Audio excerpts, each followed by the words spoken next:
আচ্ছা আচ্ছা, হবে, অনেকই সুন্দর। ওকে, আর যদি কি কালার চাই ইনবক্সে না করলে হবে হোয়াটসঅ্যাপে, তাহলে ঠিক আমরা আরো আছে। কালার দিতে পারবো। ওকে, সব সময় তো সব কালার থাকে না। হ্যাঁ হ্যাঁ হ্যাঁ, আর আমাদের বলতে হবে যে কি কি কাঁথা আপনাদের লাগবে। ঠিক আছে। যদি কেউ পাইকারি নেয় হুম সেই হুম, ক্ষেত্রে আমাদের নাম্বারে যোগাযোগ করলে আমরা তাদেরকে স্পেশাল একটা ছাড় দিই। আচ্ছা ঠিক আছে, চলুন তবে আরেকটা ডিজাইন দেখি। তারপরে দেখাবো আমরা হলো মাগুরা কাঁথা। হ্যাঁ, আচ্ছা, এটা হচ্ছে মাগুরা কাঁথা। এই কাঁথাগুলো সবচাইতে বেশি রানিং। আমি আজকে যে কাঁথাগুলো দেখাবো এগুলো সবচাইতে বেশি হচ্ছে চলে, কারণ এগুলো রেগুলার ইউজের জন্য সবচেয়ে বেশি ব্যবহার হয়।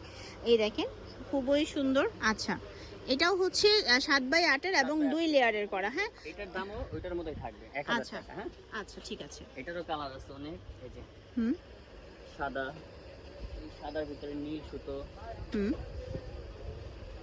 তারপরে আছে হলুদ কালার, তারপরে জাম কালার যে সুতা চেঞ্জ। হ্যাঁ, হুম, আচ্ছা, মানে এটা হচ্ছে টিয়া আর এটা হচ্ছে গোল্ডেন।